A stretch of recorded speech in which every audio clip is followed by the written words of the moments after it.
قرآن مجید نے ایک واقعہ جو بہت اہتمام سے بیان کیا ہے وہ لوط علیہ الصلاۃ والسلام کی قوم کا واقعہ ہے اور کئی جگہ بیان کیا ہے. قرآن نے اس واقعے کی ابتدا یہاں سے کی ہے, هل اتاک حدیث ضیف ابراہیم المکرمین. ابراہیم علیہ السلام کے بھانجے تھے لوط علیہ السلام, جو ابراہیم علیہ السلام پر ایمان لائے. اللہ نے آپ کو بھی نبوت دی تو انہوں نے بھی ابراہیم علیہ السلام کے ساتھ ہجرت کر کے اپنے ملک کو چھوڑ دیا. اللہ نے لوط علیہ السلام کو ایک قوم کی طرف بھیجا. اس قوم میں جہاں شرک اور بت پرستی تھی, ساتھ ساتھ لڑکوں سے بدفعلی کی بیماری تھی, عادت پڑ گئی تھی ان کو اس برائی کی. لوط علیہ السلام کی قوم سے پہلے صدیوں تک اس کائنات میں یہ جرم نہیں ہوا. لوگ جانتے ہی نہیں تھے کہ یہ بھی کوئی برائی ہے, کیونکہ یہ انسان کی فطرت اس کو مانتی نہیں ہے. انسان کو اس طرف اللہ نے رغبت رکھی نہیں ہے. یہ جب تک کوئی باقاعدہ عادت نہ ڈالے بری, پڑتی نہیں ہے. یہ خود سے پڑنے والی عادت نہیں ہے. جیسے چرس اور ہیروئن خود سے کوئی نہیں پیتا. جب تک کوئی آپ کو پہلی مرتبہ پیشکش نہیں کرے گا, فضائل نہیں سنائے گا, پہلی مرتبہ پئیں گے, بدبو آئے گی, کھانسی ہوگی, بولیں گے کیا گند پلا دیا. لیکن آہستہ آہستہ اس گند سے طبیعت کیا ہوتی ہے, مانوس. شراب بھی ایسے ہی ہے, بدبودار چیز ہے, شرابی کے منہ سے بدبو آتی ہے. لیکن انسان یہ سوچ کے بتکلف پیتا ہے کہ دیکھیں, کر کے دیکھیں ہوتا کیا ہے. تو یہ جو لڑکوں سے بدفعلی کا مرض ہے, اللہ نے مرد کی رغبت مرد کی طرف رکھی نہیں. عورت کی طرف رغبت وہ نیچر ہے, وہ فطرت ہے, وہ نیچر ہے, وہ ختم نہیں ہو سکتی. اور وہ ختم ہوگی تو یہ غلط ہے. تو اللہ نے پیدا کیا نا, وہ تو نیچر کا حصہ ہے. مرد کی طرف, لڑکے کی طرف رغبت ہونا یہ نیچر کا حصہ نہیں ہے, یہ بیماری ہے. یہ بیماری ہے, یہ گندگی ہے. اور یہ بیماری پیدا کیوں ہوتی ہے, وہی وجہ جو میں بتاتا رہتا ہوں. شادیوں کا رواج نہیں ہے, بالغ ہو جاتے ہیں, جب خواہش حلال طریقے سے پوری نہیں ہوتی تو کہاں منہ مارتے ہیں. جیسے ایک آدمی کو حلال روٹی نہیں ملے گی کھانے کے لیے تو کچرے میں سے جو ملے گا اٹھا کے کھا لے گا. تو یہی حال ہوتا ہے کہ گند میں منہ مارتا ہے اور پھر اس گندگی کی عادت پڑ جاتی ہے. بعض لوگ ایسے ہوتے ہیں جن کو بلوغت کے وقت ہی عادت ہوتی ہے اس کی, تو وہ لوگ ہوتے ہیں جنہوں نے دوسرے نے ان کو خراب کیا ہوتا ہے. کسی دوسرے نے, جس کی عادت خراب ہو چکی ہوتی ہے, اس نے خراب کیا ہوتا ہے اس کو. تو ہے یہ یہی کہ جب آپ فطرت سے دور ہٹو گے, نکاح سے دور بھاگو گے, تو گندگی میں اللہ تعالیٰ شیطان کو آپ پہ مسلط کر دے گا اور وہ شیطان آپ کو گندگی میں, بولو بھائی, ڈال دے گا. تو قرآن مجید میں آتا ہے کہ لوط علیہ الصلاۃ والسلام نے اپنی قوم کو سمجھایا, ہؤلاء بناتی, میری قوم کی بیٹیاں ہیں, ان سے شادی کرو. قوم نہیں ماننے والی تھی. تو اللہ نے اس قوم کو جب تباہ کرنے کا ارادہ کیا تو حضرت ابراہیم علیہ الصلاۃ والسلام کے پاس فرشتے آئے انسانی شکل میں. ابراہیم علیہ السلام کے بارے میں قرآن کہتا ہے کہ جیسے ہی فرشتے آئے نا, فما لبثا, ابھی ٹھہرے ہی نہیں, ان جاء بعجل سمین, بعجل حنیز, کہیں سمین ہے کہیں حنیز, موٹا بچڑا بھنا ہوا سامنے لا کے رکھ دیا. اب دیکھو میں نے بتایا تھا نا, قرآن کسی بھی واقعے کے کسی بھی پہلو کو بیان کرتا ہے تو بلا وجہ بیان, بھائی اللہ بتا دیتے فرشتے آئے ابراہیم علیہ السلام کے پاس, ان کو بیٹے کی بشارت دی, کافی تھا. جہاں بھی قرآن میں یہ تذکرہ آیا ہے, قرآن نے بچڑے کا ذکر لازمی کیا اور یہ بھی ذکر کیا کہ جلدی سے لائے. فراغ الی اہلہ, گھر والوں پہ ٹوٹ پڑے کہ فوراً لو, فوراً لے کر آؤ, کھانا لے کر آؤ, مہمان آئے ہیں. اور ایک جگہ آتا ہے فلبثا, فما لبثا, بھی ٹھہرے ہی نہیں تھے کہ بھنا ہوا بچڑا حاضر. یہ کیوں بتا رہے قرآن؟ ابراہیم علیہ السلام کی سخاوت بیان کرنے کے لیے. خود غریب تھے لیکن کھانا بھی کیسا, بھنا ہوا بچڑا. کیا بار بار بکرا نہیں, ارے آپ مرغی سمجھ رہے ہو یار, بچڑا. سبحان اللہ. تو گائے کا بچہ ہوتا ہے نا, اس کو بچڑا بولتے ہیں. چھوٹا سا بچڑا پورا صحیح سالم تندور میں پکا کے سامنے. دمبے تو ہم نے بھنے ہوئے کھائے ہیں, بچڑا آج تک نہیں دیکھا. تو وہ سامنے رکھ دیا. فلما رأى أيديهم لا تصل إليهم, آپ کو پتہ ہے ایک آدمی مسافر بھی ہو, تھکا ہوا بھی ہو, اس کے سامنے تو مسور کی دال بھی آئے گی تو کھانا شروع کر دے گا. لیکن مسافر تھکے ہوئے دور سے آئے ہوئے, ان کے سامنے اتنا زبردست بچڑا جس کو سن کے ہمارے منہ میں پانی آ رہا ہے, تو دیکھنے والے کے منہ میں کیسا پانی آئے گا. لیکن ابراہیم علیہ السلام دیکھتے ہیں کہ یہ ان کا تو ہاتھ اس کے قریب جا ہی نہیں رہا، کیونکہ اگر آپ کا بالفرض پیٹ بھرا ہوا بھی ہوتا ہے تو ایسی چیز میں 2 نوالے تو انسان کھا ہی لیتا ہے. یار اتنی محنت سے اتنی زبردست چیز بنائی ہے، 2 نوالوں میں تو کچھ نہیں جا رہا، چکھنے میں تو کچھ نہیں جا رہا. لیکن قرآن کہتا ہے کہ ہاتھ بڑھائے بھی نہیں انہوں نے کہ چلو چیک کیا ہوتا، نہیں گلا نہیں ہے صحیح، مرچیں زیادہ ہیں ہم نہیں کھا رہے بھائی، یا ہمارا تو پیٹ بھرا ہوا ہے ڈاکٹر نے منع کیا، نہ کچھ نہیں. ہاتھ ادھر ذرا سے بھی حرکت، کیونکہ وہ فرشتے تھے نا، ان کے لیے یہ پتھر تھا، پتھر لا کے رکھ دو کسی پہ کیا رغبت ہوگی. لا تصلوا الیہم، دیکھا ہاتھ بڑھ نہیں رہے ہیں تو نکرہم اوجس منہم خیفہ، وحشت ہونے لگی ابراہیم علیہ السلام کو اور ڈر لگنے لگا. کیوں؟ اس میں بھی سبق ملتا ہے. اس لیے کہ عزت دار لوگ جب کسی کے گھر جا کے کھا لیتے ہیں تو اس سے دشمنی، بولو بھائی، نہیں رکھتے. دشمنی رکھنے والا وہی ہوتا ہے کہ جب وہ دشمنی ہے تو پھر آپ کا احسان، بولو بھائی، نہیں لیتا. ان کو ڈر یہ ہوا کہ کچھ بھی نہیں کھا رہے ہیں تو کہیں نقصان پہنچانے تو نہیں آئے. یعنی یہ تو پھر مسئلہ کیا ہے؟ ہمارے گھر کی چائے بھی نہیں پی رہا کوئی آدمی، ہمارے گھر کا کھانا بھی نہیں کھا رہا، دیکھ بھی نہیں رہا، تو یہ کس کی علامت ہے؟ دشمنی کی. اس سے ابراہیم علیہ السلام کے دل میں کیا پیدا ہوا؟ بولو بھائی، خوف، ڈر گئے یہ کیا ہو رہا ہے. اس سے یہ بھی پتہ چلتا ہے کہ پیغمبروں کے دل میں بھی خوف پیدا ہوتا ہے مخلوق سے. لوگ کہتے ہیں میں اللہ کے علاوہ کسی نہیں ڈرتا، کتا چھوڑ دو اس کے پیچھے، ہیں اتنا تیز بھاگے گا نا یہ کتا پیچھے اور یہ آگے. تو اسباب جو ہے نا، جو دنیا میں نقصان پہنچانے والی چیزیں ہیں، اس سے ڈرنا یہ انسان کے سلیم التباہ ہونے کی علامت ہے. ہر ایک کو ڈر لگتا ہے، کوئی بھی آئے گا نقصان پہنچانے کی نیت سے تو ہر ایک کو خوف. جیسے موسیٰ علیہ السلام کا تھا نا، سانپ بن گئی تو خوف زدہ ہو گئے، تو ایسے ہی ابراہیم علیہ السلام کیا ہو گئے؟ خوف زدہ، کوئی نقصان نہ پہنچائیں.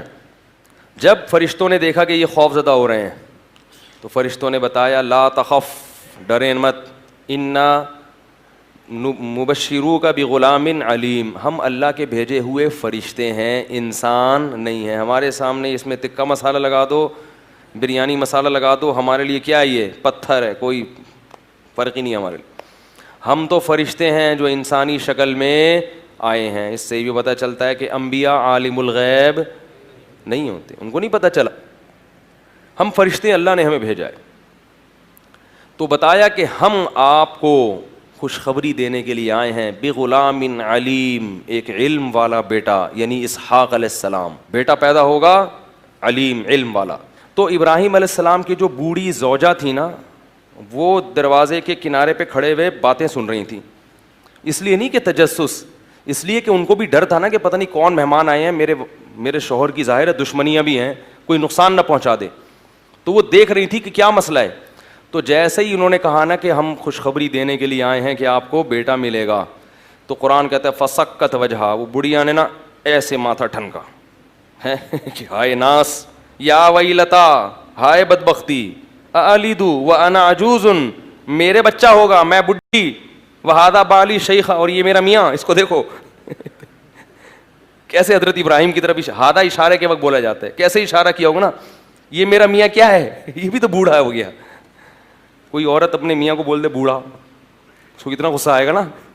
تو کہنے لگی میرے بچہ ہوگا، میں کیا ہوں؟ بڑھیا. وہذا بالی، دیکھو اشارہ کیوں کیا. وہ یوں کہتی نا میرا میاں تو بوڑھا ہے تو ممکن ہے کنفیوژن ہو جاتی، کہہ رہی یہ والا اس کی بات کر رہے ہو یہ میرا میاں یہ والا، تو یہ میاں کو تو دیکھو یہ کیا ہے، یہ بھی بوڑھا ہو گیا، اس کے بال دیکھو سر کے سفید ہو گئے. تو فرشتوں نے کیا کہا؟ اعتراض کا جواب نہیں دیا کہ ہاں یہ تو ہمیں بھی اشکال ہو رہا ہے، ہمیں بھی اشکال تو ہو رہا ہے. اب میں ہم اللہ سے دوبارہ پوچھتے ہیں کہ اللہ صحیح جگہ بھیجا ہے، انہی کو خوشخبری دینی تھی، کہیں غلط تو نہیں چلے گئے. دوبارہ سے فرشتوں نے کیا کہا؟ کذالک، اسی طرح ہوگا ٹھیک ہے نا. اب یہ تمہارا مسئلہ ہے، بوڑھے ہو جوان ہو، یہ تمہارا ہیڈیک ہے، یہ ہمارا ہیڈیک. ہمیں تو اللہ نے جو پیغام دے کے بھیجا ہم تو بھائی وہ پارسل کرنے کے لیے آئے ہیں، ٹھیک ہے نا. اللہ کا پیغام تھا، وہ آپ کو ہم نے پارسل کیا، اب آپ کی مرضی. ہاں اتنی تسلی ضرور دی، عطا جبین من امر اللہ، رحمت اللہ وبرکاتہ علیکم اہل البیت، اے اہل بیت، اللہ کی تم پر جو خصوصی رحمتیں ہیں، تمہیں شرک کے ماحول میں اللہ نے توحید کی توفیق دے دی، اس پہ تمہیں تعجب نہیں ہوا ہے بھائی؟ آگ میں جلنے سے اللہ نے بچا لیا. ان بڑھیا سے کہتے ہیں حضرت ابراہیم کی زوجہ سے کہ تمہارے میاں کو پبلک نے ڈال دیا تھا آگ میں، اللہ نے بچا لیا، اس پہ تعجب نہیں ہوا؟ تو یہ تو اللہ کی اتنی بڑی بڑی رحمتیں ہیں، تو ایک اور رحمت صحیح، اس میں تعجب کی بات کیسی؟ تو پھر ابراہیم علیہ السلام نے پوچھا کہ اور تمہارا بنیادی مقصد کیا ہے؟ تو انہوں نے بتایا کہ ہم آئے ہیں قوم لوط کو تباہ کرنے کے لیے. ہم آئے ہیں قوم لوط کو، اصل مشن ہمارا یہ ہے. قرآن کہتا ہے ابراہیم علیہ السلام کو قوم لوط پہ ترس آیا. کیوں؟ ان ابراہیم لأواہ حلیم، بڑے بردبار اور نرم خو تھے ابراہیم، اللہ کی طرف رجوع کرنے والے. تو اب قرآن کی تعبیر دیکھیں. ابراہیم علیہ السلام نے فرشتوں سے کہا کہ اس میں تو لوط علیہ السلام بھی ہیں. مقصد یہ تھا کہ فرشتے کسی طرح یہ ارادہ ترک کر کے چلے جائیں. تو انسان کہتا ہے نا بھائی اس میں تو وہ بھی ہیں، ایمان والے بھی، تو سب ہلاک ہو جائیں گے. مقصد کیا تھا کہ وہ اپنا ارادہ بدل دیں. تو قرآن کے الفاظ دیکھیں، یجادلنا فی قوم لوط، ابراہیم ہم سے قوم لوط کے بارے میں جھگڑنے لگے، لڑائی کرنے لگے، جھگڑنے لگے. حالانکہ پیغمبر کبھی اللہ سے جھگڑتے، یعنی کیا مطلب؟ ایسی لجاجت کرنے لگے جیسے ہم کسی دیکھتے ہیں نا کوئی بھکاری آ کے ہم سے کوئی چیز مانگتا ہے تو ایسے لجاجت سے پیچھے پڑتا ہے، ہم کہتے ہیں بھائی تو لڑ کیوں رہا ہے، کہتے ہیں نا. تو بعض دفعہ بہت زیادہ عاجزی، انکساری اور کسی کے پیچھے پڑنے کو بھی مجادلہ سے، بحث مباحثے سے تعبیر کیا جاتا ہے، حالانکہ وہ بحث نہیں ہوتی. تو یہ قرآن کی بلاغت ہے کہ ایسے اللہ سے مانگ رہے تھے کہ گویا اللہ سے کیا کر رہے ہوں؟ بحث کر رہے ہوں. تو اللہ نے فرمایا یا ابراہیم اعرض عن ھذا، اس بحث کو کیا کر، چھوڑ دے، اس بحث کو چھوڑ دے. انہ قد جاء امر ربک، تیرے رب کا فیصلہ ہو چکا ہے، یہ فیصلہ ٹلنے والا نہیں ہے. نحن اعلم بمن فیہا، ہمیں پہلے سے معلوم ہے کہ اس قوم میں کون ہے اور کون نہیں ہے، کس کو بچانا ہے، کس کو ہلاک کرنا ہے، یہ ہم پہلے سے جانتے ہیں. حالانکہ وہ ابراہیم علیہ السلام کو بھی پتا تھا اللہ جانتے ہیں، لیکن ابراہیم علیہ السلام چاہتے کیا تھے کہ یہ عذاب ٹل جائے. تو پھر وہ فرشتے لوط علیہ السلام کے پاس گئے، وہاں بھی ایسے ہی خوبصورت نوجوان لڑکوں کی شکل میں. جب لوط علیہ السلام کے پاس فرشتے آئے ہیں تو لوط علیہ السلام نے دیکھتے ہی کہہ دیا، وہ سمجھے کہ یہ انسان ہے، خوبصورت لڑکے ہیں. کہنے لگے ھذا یوم عصیب، آج کا دن بہت برا دن ہے، بڑا سخت دن ہے. لوگ تو مہمان کے آنے سے خوش ہوتے ہیں نا، خاص طور پیغمبر، لیکن قوم کیسی بدفعلی کی عادی تھی کہ کوئی بھی خوبصورت نوجوان لڑکا جاتا اس علاقے میں، لوگ اس سے بدکاری کی کوشش. یہ جس کو یہ گندی بیماری لگ جائے نا، اسے کوئی بھی نوجوان نظر آئے وہ اس پر گندی نگاہیں ضرور ڈالتا ہے. یہی گند اس عمل کے گندے ہونے کے لیے کافی ہے. یوں لوط علیہ السلام کہنے لگے آج کا دن مجھ پہ بہت بھاری ہے. لوط علیہ السلام کی جو بیوی تھی وہ کافر تھی. اس نے لوگوں کو جا کے پیسوں کی لالچ میں کہ مجھے کمیشن ملے گا، پیسے ملیں گے، لوگوں کو جا کے بتا دیا، مخبری کر دی کہ میرے گھر میں کچھ خوبصورت نوجوان لڑکے آئے ہوئے ہیں. قرآن کہتا ہے وجاء اہل المدینۃ یستبشرون، شہر والے خوشیاں مناتے ہوئے آئے. لوط علیہ پیغمبر جو ہے نا مہمانوں کے معاملے میں بہت غیرت مند ہوتے ہیں. ہر غیرت مند آدمی مہمان کی بے عزتی برداشت نہیں کرتا. تو لوط علیہ الصلوۃ والسلام، ظاہر ہے پیغمبر سے زیادہ کون غیرت مند ہوتا ہے، ان کو یہ تھا کہ میری عزت ہے، یہ مہمان کس کی عزت ہیں؟ میری عزت ہے. تو جب ان کو پتہ ہی نہیں تھا کہ یہ فرشتے ہیں اور یہ سب چیزیں پہلے سے جانتے ہیں. وہ تو سمجھ رہے ہیں ان نون پرسن ہے، مسافر جیسے کسی کے گھر میں رات کو پناہ لے لیتا ہے، تو یہ بھی آ گئے. تو شہر والوں جب جمع ہو گئے نا، ان کے گھر کے باہر گھیراؤ کر لیا. کیسے بدبخت لوگ تھے آپ دیکھو. جب گھیراؤ کیا تو لوط علیہ الصلوۃ والسلام نے ان سے کہا کہ ہؤلاء ضیفی فلا تفضحون، یہ میرے مہمان ہیں، ان کو ذلیل، مجھے ذلیل مت کرو، کیونکہ ان کی ذلت کس کی ذلت ہے؟ دیکھو اس سے یہ بھی پتہ چلتا ہے مہمان کی عزت، مہمان کا بولو بھائی اکرام. غیرت مند لوگ کرتے ہیں مہمان کا اکرام کہ اس کی بے عزتی کر دینا گھر سے باہر لے جا کے، جب تک ہمارے گھر میں بے عزتی پر کیا ہے؟ پابندی ہے. تو فلا تفضحون، مجھے ذلیل مت کرو. تو تو وہ کیا کہتے ہیں قوم جواب میں, اولم ننہک عن العالمین, ہم نے کہا نہیں تھا کہ آپ اپنے گھر میں کسی کو گھسنے مت دو. آپ کو جب ہماری عادت کا پتہ ہے تو آپ کو ان کو گھر میں داخل ہی نہیں کرنا چاہیے تھا. لوط علیہ السلام نے کہا ہا اولائی بناتی, یہ میری قوم کی بیٹیاں ہیں, ان سے نکاح کر کے اپنی خواہش کو پورا کرو. تو قوم جواب میں کیا کہتی ہے, ما لنا فی بناتک من حق, ہمیں عورت میں کوئی رغبت.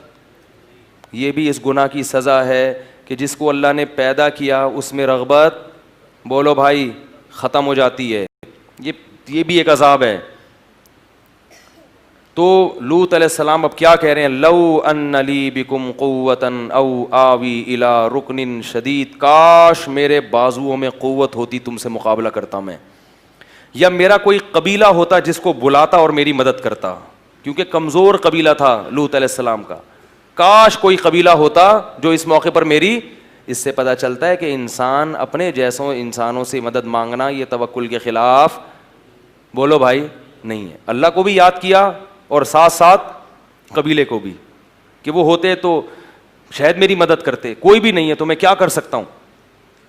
قرآن کے الفاظ دیکھو, لعمرک انہم لفی سکرتہم یعمہون, اے محمد صلی اللہ علیہ وسلم ہمیں آپ کی عمر کی قسم کہ وہ نشے میں ڈوبے ہوئے تھے. انہیں پیغمبر کے اس قسم پرسی کا ذرہ برابر بھی ترس نہیں آ رہا تھا. جب اتنی قسم پرسی دیکھی نا فرشتوں نے, لوط علیہ, پہلے نہیں بتایا, اللہ بھی تو آزماتے ہیں نا اپنے بندوں کو. جب یہ قسم پرسی دیکھی ہے تو فرشتوں نے کہہ دیا, یا لوط انا رسول ربک, اے لوط ہم انسان نہیں ہیں, ہم رب کے فرشتے ہیں. لن یصلوا الیک, پہلا تو تسلی کا جملہ یہ کہ یہ ہرگز آپ تک نہیں پہنچ سکتے. ہم تک تو پہنچنا دور کی بات, یہ ادھر آ ہی نہیں سکتے. بہت طاقتور فرشتے ہیں ہم, بہت طاقتور, یہ یہاں پہنچ نہیں سکتے. اب کرنا کیا ہے, جو ہم کہہ رہے ہیں وہ کرنا ہے آپ نے.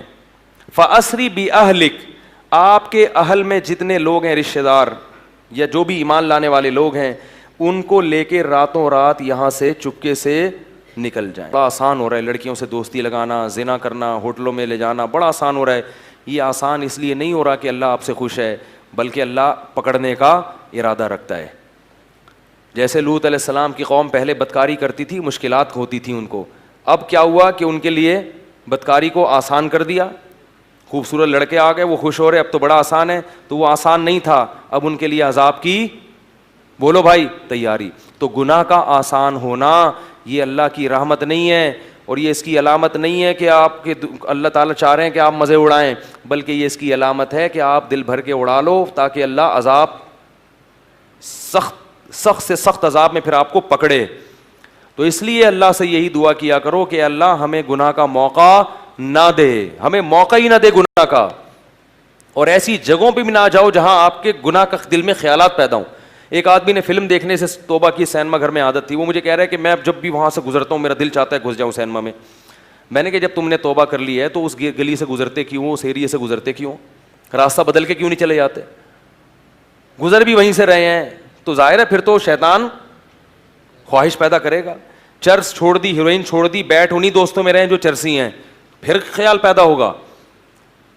زنا سے توبہ کر لی لیکن لڑکیوں کے نمبر ڈیلیٹ نہیں کیے, گپیں اسی طرح لگ رہی ہیں, فلمیں اسی طرح بیہودہ دیکھی جا رہی ہیں, پھر گناہ کے خیالات پیدا ہوں گے. تو توبہ یہ ہوتی ہے کہ آپ ان تمام متعلقات کو ختم کر دیں.